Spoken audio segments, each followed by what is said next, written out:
কে? বাবা good morning না বলে বলো গুড ইভিনিং। কয়টা বাজে? কয়টার বাজবে? 7:30টার মতো বাজে। কফি খাও। তোমার কফির পাশে একটা বিল স্টেটমেন্ট আছে, একটু কাগজটা দেখো। সে বিল ক্রেডিট কার্ডের। ক্রেডিট কার্ডের বিল আমার দেখতে হবে কেন? এই জন্য দেখতে হবে যে বিল অ্যামাউন্ট অনেক বেশি, 1,25,930। তো আমাকে জানতে হবে যে এত এত টাকা তুমি প্রতি মাসে কিভাবে কোথায় উড়াচ্ছ। সিরিয়াসলি তুমি এই সিলি ম্যাটার নিয়ে আমার সাথে কথা বলার জন্য ঘুমটা ভাঙালে? Silly matter? Of course silly matter. টাকা হচ্ছে পৃথিবীর সব থেকে তুচ্ছ বিষয়। ঠিক আছে, এই সিলি থিং মানে এই টাকাটা তুমি আমাকে নিজের যোগ্যতা অর্জন করে দেখাও। মানে হলো যে তোমার ক্রেডিট কার্ডের পুরো বিলের শুধু খুচরো টাকাটা অর্থাৎ 25,000 টাকা তুমি আমাকে নিজের যোগ্যতা অর্জন করে দেখাও। বাবা এসো না, যদি তুমি পারো সব কিছু যেভাবে চলছে সেভাবে চলবে, আর যদি না পারো না পারি তো তো আমি আমার সমস্ত প্রপার্টিটা দান করে দেবো। আমি চাই না আমার এই কষ্ট করে আয় করা সম্পত্তি বলে কেউ অপচয় করো। আর সিরিয়াস?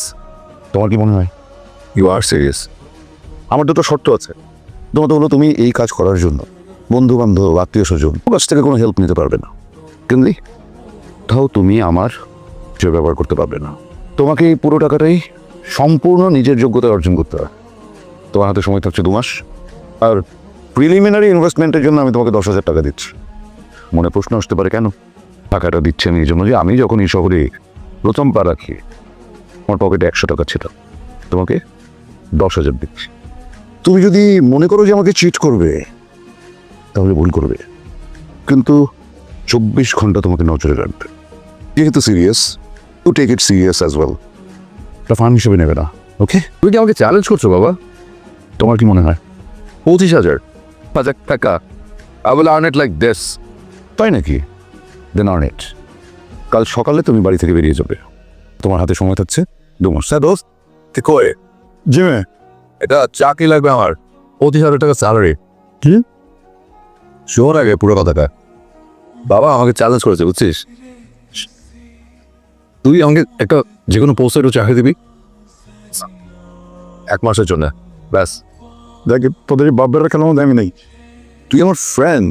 সরি দোস্ত, আমি এসবের মধ্যে নেই। তুই এতটুকু করতে পারবি না আমার জন্য? ওই দেশে আমার মাথা খেতে খুব খারাপ হয়েছে, আমি প্রচন্ড রেগে আছি, আবার উপরও রেগে আছি এবং আপনার উপর।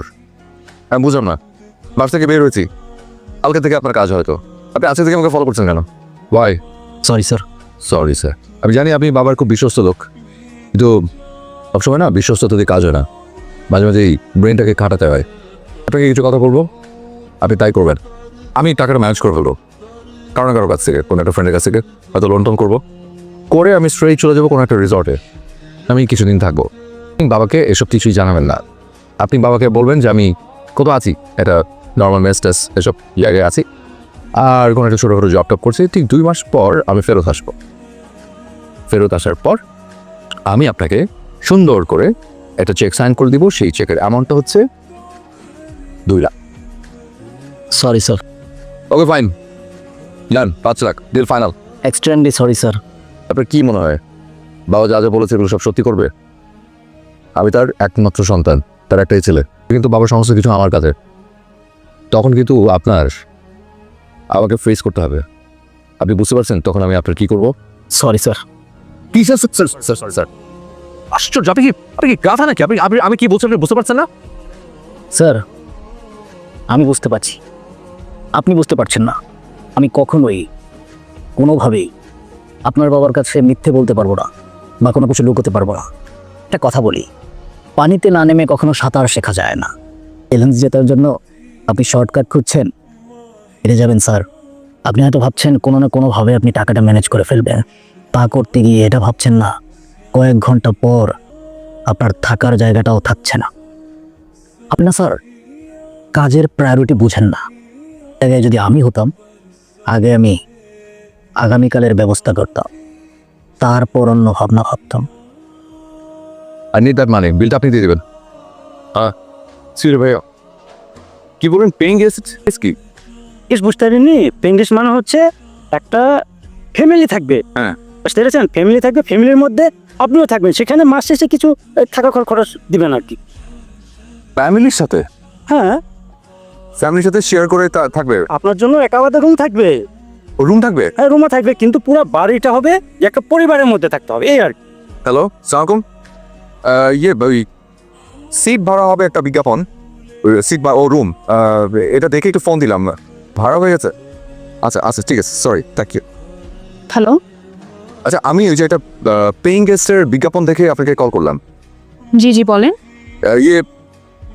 বাসাটা কয়তলা, মানে কয়তলা ভাড়া হবে? জি দোতলায়। লিফট আছে? জি, না কিছু না, মানে ভাড়া কত? ভাড়া থাকা খাওয়া মিলে 5,000 টাকা, আর আপনার 1 মাসের ভাড়াটা একটু অ্যাডভান্স দিতে হবে। মাত্র 5,000? কিছু বললেন? জি না না, সেটা না, সরি, মানে ওকে অ্যাডভান্স করতে হবে, সেটা সমস্যা না, কিন্তু এখানে না লেখা আছে যে ওই আগামী মাস থেকে ভাড়া দিবেন, কিন্তু এখন তো মাস শেষ হওয়ার 4 দিন বাকি। তো আমি আসলে একটু ঝামেলা পড়েছি, মানে আজকে থেকেই উঠতে যাচ্ছিলাম। আজকে কি উঠা সম্ভব? আজকে বাসা না দেখে? আপনি কি করেন? আমি আসলে কিছু করি না, মানে বেকার।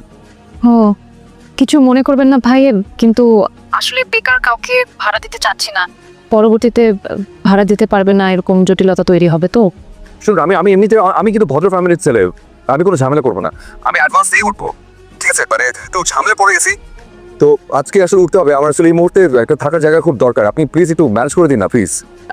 এভাবে তো আসলে হয় না। আপনি একটা কাজ করেন, বিকেলে থেকে আপনি আমার বাসায় আসেন, আমার একটু বাবা ভাইয়ের সাথেও কথা বলতে হবে। তো কোনো অসুবিধা নেই, আমি চলে আসবো।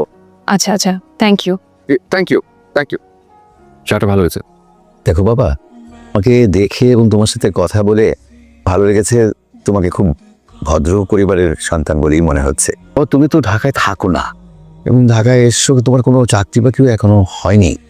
তেমন অবস্থায় মাসিক যে ঘর ভাড়াটা যদি তুমি সময় মতো আমাকে দিতে না পারো, তাহলে কিন্তু খুব ঝামেলা হয়ে যাবে। না না, আপনি একদম টেনশন করবেন না, মানে আমি আপনাদের বিষয়টা বুঝতে পারছি, মানে মানে আসলে আপনারা আমার উপর বিশ্বাস রাখতে পারেন না, আমি কোনো ঝামেলা করবো না, আমি ঝামেলা ফেলবো না আপনাদেরকে। আমি আসলে খুব একটা বিপদে পড়েছি, মানে বিপদে পড়ে আসলে ঢাকায় এসেছি। আমার আসলে এই মুহূর্তে কোনো থাকার জায়গা নেই, তো আমার একটা থাকার জায়গা খুব দরকার, এবং মানে আমি ওই চাকরিও নেই আমার হাতে, আমি জানি, কিন্তু আমাকে একটা চাকরি জোগাড় করে ফেলতেই হবে। এনিহাও আমাকে একটা চাকরি ম্যানেজ করতে হবে, কারণ যদি করতে না পারি তাহলে তো মানে মানে আমার বাবার একটা জমি আছে, ওই জমিটা আমাদের এলাকার যে চেয়ারম্যান, ওনার কাছে আসলে জমিটা বন্ধক রাখার টাকা দিয়ে জমিটা ছাড়াতে হবে আঙ্কেল। তো আমাকে 2 মাসের মধ্যেই ওই টাকাটা শোধ করতে হবে, নাহলে তো বুঝতেই পারছেন।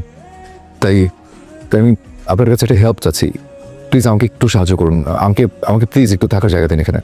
আমি দরকার অ্যাডভান্সের টাকাটা আমি এখনই দিয়ে দিচ্ছি, কিন্তু সাহায্য করছি, আমাকে প্লিজ এই সাহায্যটুকু করুন প্লিজ। দাদা, মাসের তো খুব বেশি দিন বাকি নেই, আর আমাদের তো তেমন কেউ আসলে। হ্যাঁ, তুমি থাকুক আপাতত। ঠিক আছে, তুই যা ভালো মনে করিস সেটাই হবে। Uncle thank you so much. এটা আপনার রুম, আমার ছোট ভাই শৈবালের সাথে আপনার শেয়ার করতে হয়। এদিকে ওয়াশরুম আছে, আপনি চাইলে ফ্রেশ ট্রেশ হয়ে নিতে পারেন। এখন আমি শৈবাল, এটা আমার রুম। ও, এখন অবশ্য আপনারও রুম, আমরা শেয়ার করে থাকবো। শিওর। কিসে পড়ো? আমি ইন্টারমিডিয়েট সেকেন্ড ইয়ারে পড়ি। ইন্টারমিডিয়েট সেকেন্ড ইয়ারে? ওকে, এখন কি করছিলে, ফ্রেন্ডসের সাথে হ্যাং আউট? না, আমি আসলে 2টা টিউশনি করি। টিউশনি করে তারপর আসলা? না, টিউশনি করিয়ে আসলাম। টিউশনি করে না করিয়ে আসলে, মানে তুই টিউশনি করাও? জি, আসলে আপু বাসার খরচ, তিশার পড়াশোনার খরচ এসব সামলাতেই হিমশিম খেয়ে যায়, তাই আমি টিউশন করে নিজে খরচটা নিজে চালিয়ে নিই। ওকে, ভেরি ইমপ্রেসিভ, নাইস। তুমি তো অনেক ভালো লক্ষ্মী ছেলে তার মানে। ভাইয়া, যদি কিছু মনে না করেন তবে একটা কথা বলি। শিওর। মানি ব্যাগটা ভাবে বাইরে রেখেন না। প্লিজ ট্রাই টু আন্ডারস্ট্যান্ড, আমার সিচুয়েশনটা বোঝার চেষ্টা করো। স্যার, আমি রিয়েলি সরি স্যার। স্যার, আপনি আমাকে রিকোয়েস্টটা করেন না। আপনার বাবা যদি জানতে পারে স্যার, আমাদের জন্য সমস্যা হয়ে যাবে। বাবা জানবে না, ওকে? আমি বাসায় থাকতে থাকুন, আমি বাসার বাইরে, আমি অন্য একটা জায়গায় থাকি। আমি জাস্ট একটা মাসের জন্য একটা কোনো কাজ ম্যানেজ করে দাও, আমি জাস্ট টাকাটা নিবো, বাস বেরো যাবো, that's it. Sir, I am really sorry sir, I can't help you sir. 25,000 টাকা তুমি আমার তো নিজের যোগ্যতা অর্জন করে দেখো। তুমি আমার তো নিজের যোগ্যতা অর্জন করে দেখা।